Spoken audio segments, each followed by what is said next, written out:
Bentornati su Fisher Channel World News, le principali notizie dal mondo della giornata. Iniziamo subito a parlare del giallo di Padova risolto in un omicidio di Isabella 90, ha confessato Freddy e avrebbe detto tragico incidente durante un gioco erotico. Adesso sono in corso le ricerche sul Brenta del cadavere. Sospese momentaneamente per la notte, ricominceranno domani mattina per le scarse condizioni di visibilità e oltre alla temperatura fredda. Lo stesso Freddy oggi sarebbe stato sul posto con gli inquirenti per mostrare il punto dove avrebbe rilasciato il cadavere nel Brenta, per l'appunto. Invece respinta l'istanza di arresti domiciliari, rimane in carcere lui e le due donne. Adesso passiamo a parlare di un altro omicidio. Giulio Regeni, per i media egiziani, sarebbe stato ucciso da agenti dei Fratelli Musulmani per mettere in imbarazzo l'attuale governo. Quindi adesso la notizia dovrà essere un attimo verificata. Nelle prossime edizioni vi sapremo dire di più, e sembra invece un altro, non proprio una coincidenza, il caso che in Egitto, proprio in queste ore che si sta parlando di questo caso, sia stata chiusa una sede dell'ONG che assiste le vittime della tortura.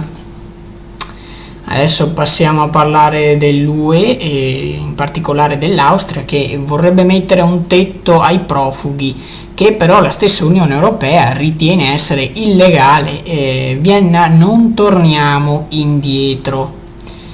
Un altro paese che fa le bezze con l'Unione Europea è la Gran Bretagna, uno dei paesi maggiori e con l'economia che traina, che vorrebbe uscire, ma Renzi ci crede ancora con i migranti. Adesso passiamo a parlare della Turchia, perché in meno di 24 ore ci sono stati ben 2 attentati. Il primo è venuto ad Ankara ieri, della quale vi abbiamo dato notizia, e il secondo a Deimar. Identificato il kamikaze nella capitale sarebbe stato Selih Nehar, identificato attraverso le impronte digitali, e sarebbe legato al partito curdo, mentre i 2 attentati sarebbero stati rivendicati attualmente dall'ISIS. Adesso passiamo a parlare della politica italiana, in fattispecie delle elezioni per il nuovo sindaco di Roma. Salvini frena sul Bertolaso e salta il vertice. Berlusconi afferma che il leader, ovvero l'ex capo della protezione civile, sarebbe stato scelto da tutti e 3 i leader, però lo stesso Bertolaso conferma di non aver ancora scelto se candidarsi effettivamente a questo ruolo. Quindi adesso invece passiamo dall'altra sponda, ovvero il Movimento 5 Stelle, che oggi ha votato.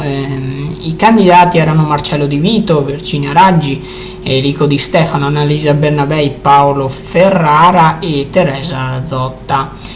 Da 10 che erano inizialmente sono rimasti solo 6, oggi sono stati votati fino alle 19 nella piattaforma del Movimento 5 Stelle e vedremo i risultati nelle prossime ore. Adesso le principali notizie dai quotidiani. Libero, le invasioni barbariche di Renzi Labignardi, direttore di Rai 3. La Repubblica, unioni dietro fronte del Movimento 5 Stelle, l'ira del PD, legge a rischio. Il Messaggero, debito e IRPEF affondano Roma. Unioni civili, tutto rinviato, ma Renzi, la legge si farà. L'Unità, i bambini ci guardano, il PD vuole la legge ma le unioni civili slittano al 24 febbraio, dopo il voltafaccia del Movimento 5 Stelle.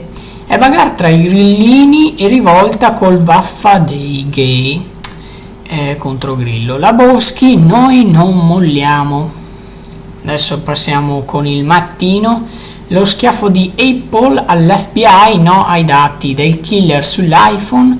Stessa notizia riportata nel Wall Street Journal. Apple FBI dig in for privacy fight.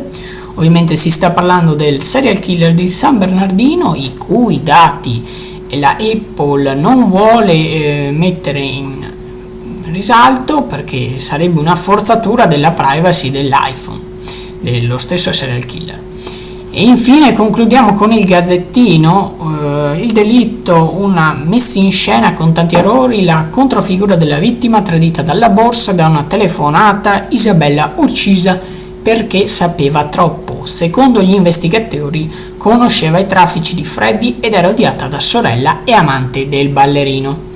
Queste erano le principali notizie del giorno, noi ci rivediamo domani sempre qui, sempre su Zwischenberg Channel con le news dal mondo. Grazie per averci seguito.